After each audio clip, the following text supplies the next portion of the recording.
വരുന്ന നിയമസഭാ തിരഞ്ഞെടുപ്പിലും ഇടതുമുന്നണിയെ പിണറായി വിജയൻ തന്നെ നയിച്ചേക്കുമെന്ന് മംഗളം ഓൺലൈൻ പറയുന്നു. ഭരണത്തിൽ ഹാട്രിക് ഉറപ്പിക്കാനുള്ള ശ്രമങ്ങൾക്ക് നേതൃമാറ്റം തിരിച്ചടിയാകും എന്ന ഭയം CPM-നുണ്ട്.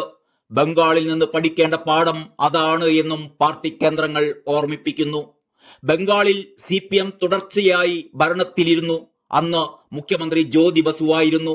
ബസുവിനെ മാറ്റി ബുദ്ധദേവ് ഭട്ടാചാര്യ മുഖ്യമന്ത്രിയായതോടെ അവിടെ CPM-ന് അടിതെറ്റുകയായിരുന്നു. ജ്യോതി ബസുവിൽ നിന്ന് ബുദ്ധദേവിലേക്കുള്ള മാറ്റം ബംഗാളിലെ ജനത ഉൾക്കൊണ്ടില്ല. ത്രിപുരയിലും ഇപ്പോൾ CPM-ന് ഭരണമില്ല. ഇതൊക്കെ വെച്ച് നോക്കുമ്പോൾ പിണറായി ക്യാപ്റ്റനായി തുടരുന്നതാണ് നല്ലത് എന്ന വാദം CPM-ൽ സജീവമാണ്. പിണറായി മാറിയാൽ അത്രയും കരുത്തുള്ള ഒരു നേതാവിനെ പകരം ഉയർത്തിക്കാട്ടാനുമില്ല. പിണറായിയുടെ സ്വാഭാവിക പകരക്കാരൻ എന്നെല്ലാവരും കരുതിയിരുന്നത് കോടിയേരി ബാലകൃഷ്ണനെയായിരുന്നു.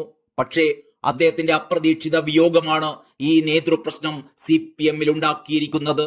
മികച്ച ഭരണമാണ് പിണറായി സർക്കാരിൻ്റേത് എന്ന സന്ദേശം അടുത്ത തിരഞ്ഞെടുപ്പിലും ജനങ്ങൾക്ക് നൽകാൻ പിണറായി തന്നെ അടുത്ത തിരഞ്ഞെടുപ്പ് നയിക്കണമെന്നാണ് പാർട്ടിക്കുള്ളിലെ പൊതുവാദം. CPM ദേശീയ നേതൃത്വത്തിന് പഴയ കരുത്തൊന്നും ഇപ്പോഴില്ല. അതുകൊണ്ട് തന്നെ പിണറായി തന്നെ അടുത്ത തിരഞ്ഞെടുപ്പും നയിക്കണമെന്ന തീരുമാനം കേരള ഘടകം എടുക്കുകയാണെങ്കിൽ അത് ഡൽഹി നേതൃത്വം നിരാകരിക്കാൻ സാധ്യത കാണുന്നില്ല. നിലവിൽ CPM പോളിറ്റ് ബ്യൂറോ അംഗമാണ് പിണറായി. 75 എന്ന പ്രായപരിധി പിന്നിട്ടതിനാൽ പിണറായിക്ക് PB അംഗത്വം നഷ്ടമാകും. പ്രായപരിധിയിൽ ഇളവ് അനുവദിക്കണമെന്ന ആവശ്യം കേരളം ഉന്നയിച്ചേക്കും. ഈ ആവശ്യം പാർട്ടി അംഗീകരിച്ചാൽ പിണറായി ഉന്നത നേതൃത്വത്തിൽ തന്നെ തുടരും. അങ്ങനെ വന്നാൽ 2026-ൽ പിണറായി വിജയൻ നിയമസഭയിലേക്ക് മത്സരിക്കുന്ന കാര്യത്തിൽ ആർക്കും ഒരു തർക്കവും ഉണ്ടാവേണ്ടതില്ല. പിണറായി മത്സരിച്ചില്ലെങ്കിൽ പാർട്ടിയിൽ മുഖ്യമന്ത്രി സ്ഥാനമോഹികൾ കൂടും. അത് പലവിധ അട്ടിമറികൾക്കും കാരണമാകുമെന്നും CPM-ൽ വിലയിരുത്തലുണ്ട്. അത് വിജയ സാധ്യതകളെ പ്രതികൂലമായി ബാധിച്ചേക്കും.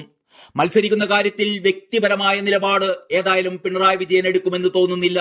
പാർട്ടിയുടെ നിശ്ചിതമായ ഒരു നിലപാടാകും സ്വീകരിക്കുക.